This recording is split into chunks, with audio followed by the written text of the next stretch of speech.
Привет, друзья! Для приготовления этого прекрасного, ароматного и очень вкусного пирога нужны совсем простые продукты и немного усилий, а результат вас очень порадует.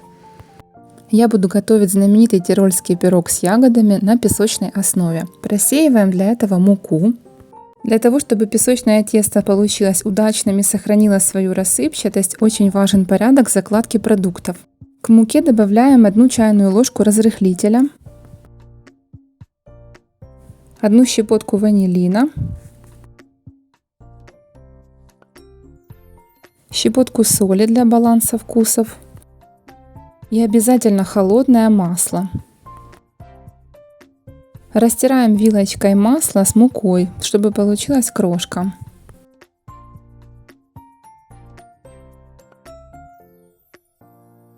Я не делаю это руками, чтобы масло не нагревалось слишком быстро от теплоты рук.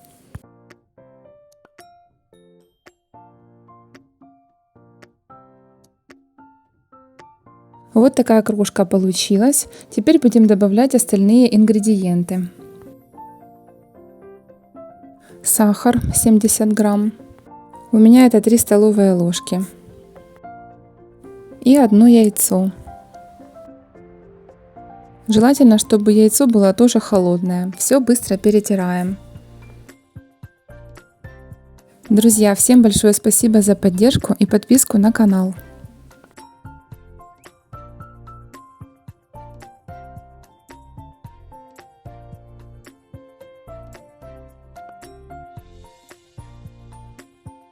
Песочное тесто мы долго не вымешиваем, просто собираем его в один комок.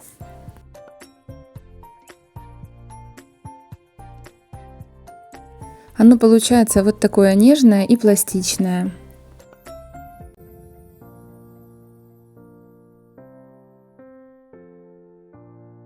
Завернем тесто в пищевую пленку и отправим в холодильник на 30 минут. Дно формы для запекания застилаем пергаментом.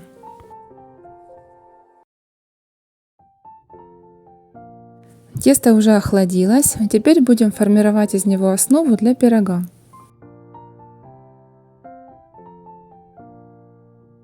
Растягиваем от центра к краям. Бортики уже буду я формировать руками в самой форме.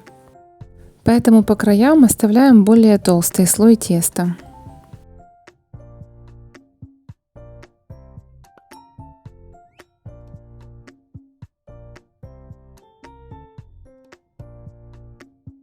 Старайтесь бортики делать высокие, чтобы поместилась вся начинка. Тесто очень пластичное по своей структуре, поэтому с ним легко работать.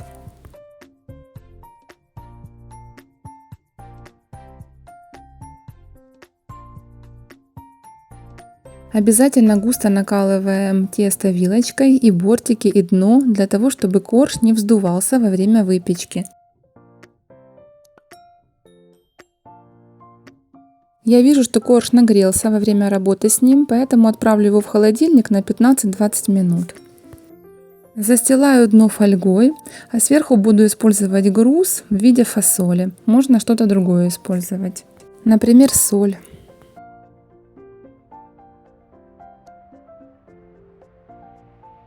Отправляем тесто в предварительно разогретую духовку до 180 градусов на 15 минут. Убираем груз и возвращаем корж в духовку на 20-25 минут. Когда подрумянится дно и верхняя часть бортиков, можно уже доставать. Пока корж остывает, мы займемся кремом. 2 яйца, 150 граммов сахара, 2 столовые ложки муки и 1 столовая ложка кукурузного крахмала. Кукурузный крахмал можно заменить обычным. Все хорошо смешать. Для этого добавим немного молока из общего количества, чтобы не было комочков.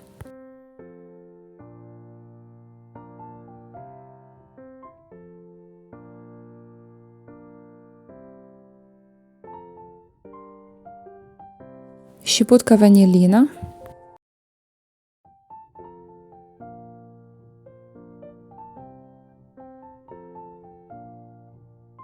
И добавляем остальное молоко, всего 450 мл. Хорошо перемешиваем венчиком, чтобы не было комочков. Варим крем на среднем огне, постоянно помешиваем венчиком, чтобы он не приставал ко дну.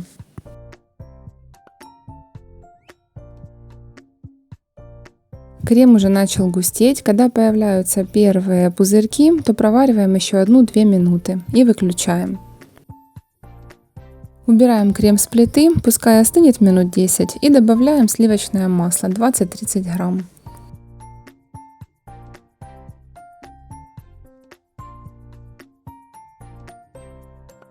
Накрываем крем пленкой в контакт, чтобы он не заветривался, и пусть остынет.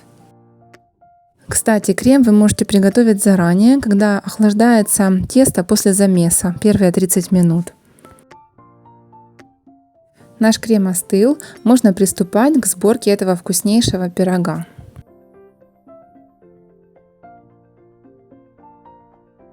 Смотрите, как хорошо загустел крем, перемешаем его.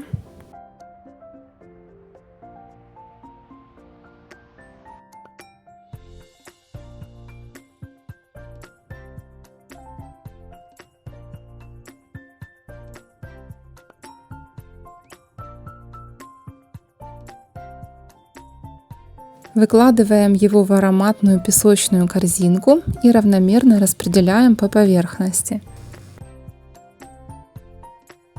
Друзья, если вам понравился такой рецепт, поставьте лайк под этим видео или смайлик в комментариях, мне будет очень приятно.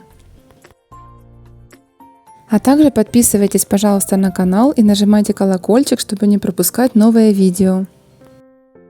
Сейчас будем формировать третий слой пирога. Для начинки можно взять любые ягоды и фрукты, как замороженные, так и свежие.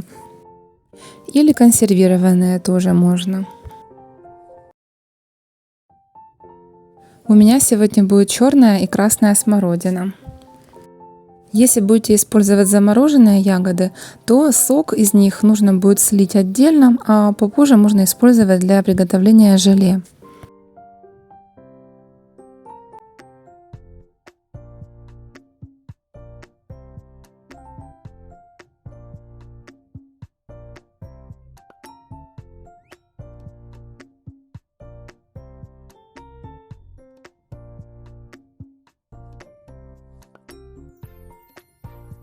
А центр пирога заполню малиной.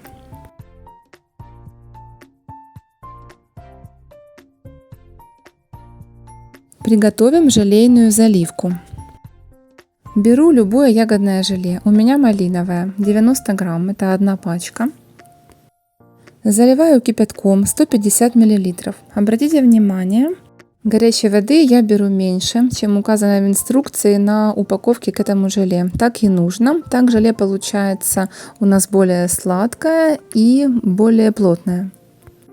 Также можно сделать другой вариант заливки из сока и желатина. Я укажу рецепт в описании под этим видео. Может кому-то пригодится. Я буду выливать не всю смесь, а только половину. Потом уберу в холодильник, чтобы желе немного застыло. Прошел час. Можно оставить так, а можно долить оставшуюся желейную смесь, тогда этот слой будет повыше. И снова убрать в холодильник примерно на час-полтора до застывания желейного слоя.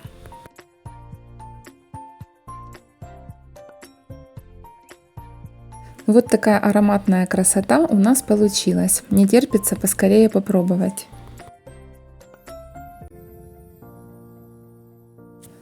Такой красивый и яркий пирог получается очень ароматный, нежный, сочный и готовится из простых и доступных продуктов.